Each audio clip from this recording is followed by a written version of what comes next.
Aim right, achieve big at KR Mangalam University. तो वो कहते थे कि ऐसा करके आपने पाकिस्तान को एम्बोल्डन कर दिया, उसके हौसले और आपने बढ़ा दिया। आपने भी इस किस्म की चर्चाएं सुनी होंगी। ये व्यक्ति क्या कह रहा है अभी? इसने कहा कि भारत ने कश्मीर समस्या का समाधान ना खोज करके बल्कि वहां पर एक तरीके से कॉन्फ्लिक्ट एलिमिनेशन की कोशिश करके इस मुद्दे को हाईलाइट कर दिया और अब दुनिया का ध्यान फिर कश्मीर पर आ गया। नहीं, एक तो देखिए, पहली बात यह है कि सौरभ जी मतलब कई बार कहते हैं ना कि कुछ दिया जैसे वो लौ उसकी बहुत ज़्यादा फड़फड़ाए तो मतलब दिया बुझने वाला है। मेरा ये मानना है कि ये जो हो रहा है ये बहुत अच्छा हो रहा है। भारत सरकार की नीति बहुत स्पष्ट है कि ऑपरेशन सिंदूर जारी है।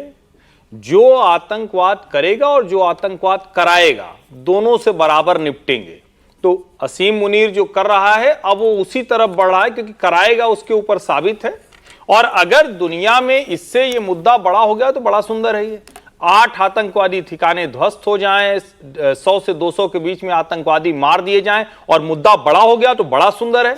इसका मतलब ये हुआ कि अब पाकिस्तान का जो कश्मीर है उसमें पूरी तरह से आतंकवादी ठिकाने ध्वस्त होंगे और ये मुद्दा और बड़ा होगा। अब उससे बड़ा होगा तो क्या होगा, जिसको प्रधानमंत्री नरेंद्र मोदी कहते हैं कि ये हिस्सा भी हमारे साथ मिलेगा। ये तब तक नहीं मिल सकता जब तक आतंकवादी ठिकाने, टेररिस्ट लॉन्च पैड पूरी तरह से एलिमिनेट ना हो जाएं, सारे ऐसे ठिकाने ध्वस्त न हो जाए और वहां की जनता वो खुद गेट खोल कर आएगी और कहेगी कि अब इन आतंकवादी सरगना के साथ, आकाओं के साथ हमें नहीं रहना। और देखिए, मुझे तो अभी आते हुए मैं देख रहा था तो अगर आप उसको ध्यान से देखेंगे तो कुछ कुछ मुशर्रफ टाइप दिखने लगा है। उसका रिजेम्बलेंस जो है वो परवेज मुशर्रफ टाइप दिखने लगा है। तो उसको भी वो सारी हरकतें करनी है। लेकिन मुझे लगता है कि अब ये जिस तरफ जा रहा है वो बेहतर है और वहां जाकर जिस ट्रंप से वो बहुत पीठ पर बहुत लाड दुलार लेकर आया है वो भी उसके साथ खड़ा नहीं होने वाला है। जब एक बार ये मसला आ जाएगा तो फिर वो भी उसको किनारे कर देगा क्योंकि ईरान वाला मसला जितना होना था वो हो गया। ये तो हमने काफी बात की थी जब ये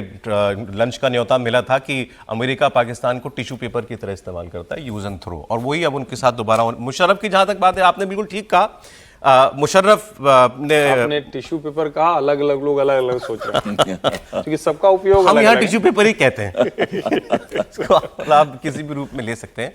लेकिन ये बात सही है कि अब आसिम मुनीर की शायद महत्वाकांक्षाएं बहुत ज्यादा बढ़ चुकी होंगी क्योंकि कई लोग तो ये भी मानते हैं, पाकिस्तान के अंदर बहुत से लोग ये मानते हैं कि अब उसका ओहदा जो है वो औपचारिक तौर पर भी प्रधानमंत्री के ऊपर हो गया। पहले वो प्रैक्टिकली तो वो हमेशा से ज्यादा पावरफुल प्रधानमंत्री से रहा ही है। आर्मी का इंस्टीट्यूशन जो है वो सबको ओवर शैडो करता है और जो आर्मी चीफ होता है वही देश चला रहा होता है। लेकिन अब क्या ऑफिशियली भी फील्ड मार्शल का ओहदा प्रधानमंत्री के पद से ऊपर है और क्या इसीलिए ट्रंप ने सीधे उसको बुला लिया, जो कि आज तक कभी हुआ नहीं कि किसी आर्मी के प्रमुख से अमेरिका का राष्ट्रपति ऐसे प्राइवेटली कभी मिला हो। तो लोग कह रहे हैं कि अब बात ये तो आसिम मुनीर के दिमाग में तो वो सारी बातें हैं कि अब मैं ही हूं जो हूं। अब जो हमारे लिए सोचने वाली बात है विजय जी कि उसके भाषणों का हम नहीं जानते कि भाषण और टेरर का क्या सीधा लिंक क्या है, लेकिन हमारे पास एक उदाहरण है कि एक भाषण और उसके बाद पहलगाम हुआ और फिर अब वही कश्मीर को लेकर उसी किस्म की बात उसका कहना। हमें क्या सतर्क रहना होगा? सतर्क रहना तो हमेशा ही ज़रूरी है। और आपने जिस बात का जिक्र किया वो इसलिए हुआ क्योंकि पिछले दिनों जब पहलगाम हुआ उससे कुछ दिनों पहले ही उन्होंने जो आसिम मुनीर हैं उन्होंने जो भाषण दिया था और कहा था कि 2 नेशन थ्योरी की बात की और हिंदू और मुसलमान साथ नहीं रह सकते। और उसके बाद एक रिलीजियस आइडेंटिटी के साथ जो हमला हुआ पहलगाम में 26 लोग हमारे मारे गए, तो उससे एक आशंका होती है कि आज फिर से वो कश्मीर पर बात कर रहे हैं। लेकिन वो जो कुछ बात कर रहे हैं उसमें कोई नई बात नहीं है और वो खुद कह रहे हैं ये बात। जब आप कहते हैं कि भाई वो पॉलिटिकल, मोरल, आर्मी सब सपोर्ट आतंकवादियों को कर रहे हैं, यही बात तो वो खुद कह रहे हैं।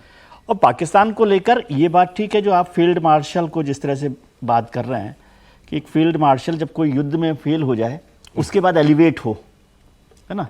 और पाकिस्तान के लिए तो आमतौर पर कहा ही जाता है कि सारी दुनिया के पास एक सेना होती है, पाकिस्तान एक अकेला ऐसा मुल्क है जहाँ सेना के पास एक देश है, तो वहाँ पर हमेशा चलता रहता है। मुशर्रफ को हमने देखा है बहुत समय तक और मुझे वो शाम भी याद आती है कि जब मुशर्रफ के हवाई जहाज़ को नवाज शरीफ प्रधानमंत्री थे उन्होंने उतरने नहीं दिया था और फिर जब वो उतरा तो उस समय वहाँ पर सत्ता परिवर्तन हो गया।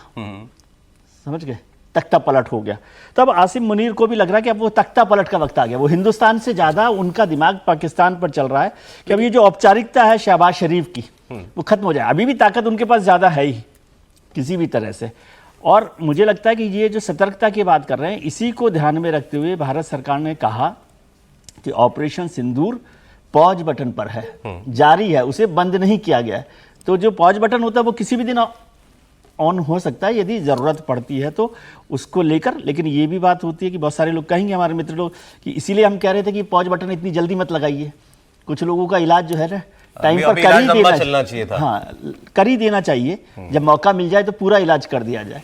लेकिन खैर अब वो तो जो हो गई है, उसके बाद जो भी सोचा होगा, उसके बाद यदि ये पॉज बटन किसी दिन ऑन हो गया तो वो 8 ठिकाने थे, अब कितने ठिकाने होंगे ये पता नहीं है। अब कई बार होता है कि खुद भी बुलाते हैं